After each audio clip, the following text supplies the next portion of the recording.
everyone.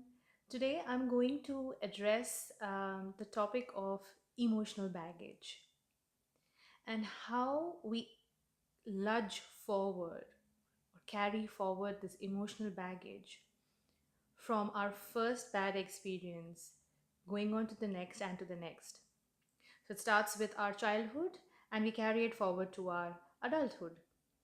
Now, why I use the words carry forward is because most of us, and believe me, I mean it, most of us do not deal with our emotional baggage. We carry it forward because it's easier to. And why I say that is because, for example, your first bad experience came when you were 12. Somebody brutally insulted you. You didn't know how to deal with it. So you sulked for a few days in your room, faced a loss of appetite, and then somehow picked up the pieces and moved on. What you didn't do is deal with the impact of that situation on you. Most of us think that dealing with emotional baggage is actually having to deal with the source of that emotional trauma, of that traumatic experience. But it is not so. You don't have to deal with the source of it at all. You have to deal with the negative impact that source has thrust upon you.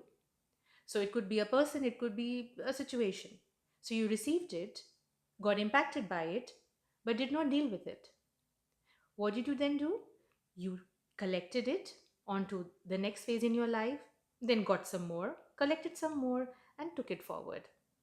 Eventually, there will be an overspill, and you will start spewing out all this negativity as a result of the emotional baggage on the people that surround you.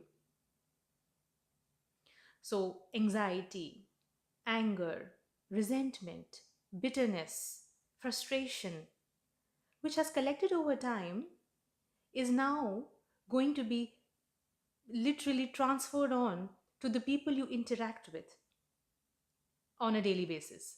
So, it could be people in your family, in your relationships, people at work, just about everywhere.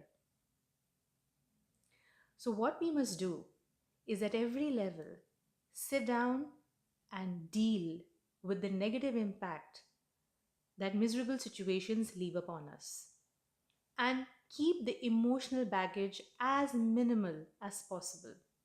We are, after all, human, and not everybody has the same coping mechanisms or efficient coping mechanisms as another one.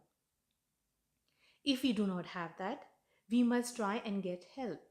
It could be a coach, it could be a mentor, anybody you can talk to.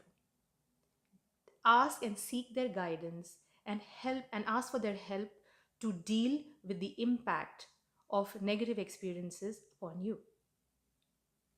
If not, and if you seem to be a brave and resilient person yourself, sit down, write these feelings down, and deal with them. Digest them and expel them out from your system.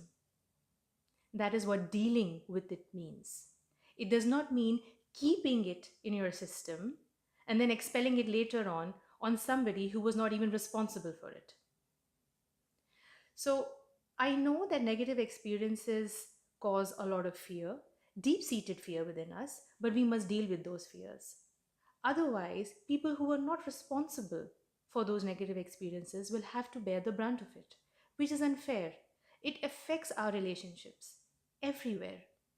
Result, depression. Result, loneliness. Result, we might be devoid of relationships or success, money, love, could be anything. And the end result is that we are an emotional failure or an emotional disaster. We do not want that. We want our emotional intelligence to be heightened. And one step forward is to deal with our emotional baggage and become more stable, become more pleasant, become more real. We have to be more present, more mindful, more aware of what is going on within us in order to deal with it.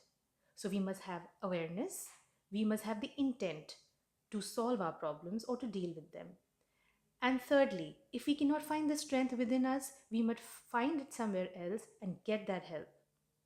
Result: we are a happy, emotionally intelligent human being. I'll talk more about emotional intelligence and emotional baggage going forward in my other videos. I'll take your leave for now. Till then, like and share this video with those who need to see it and who would benefit from it. Subscribe to my channel so that every time I upload a video, you do not miss out on it. Thank you for watching this video, and I'll see you in my next. Till then, stay fabulous and be unstoppable.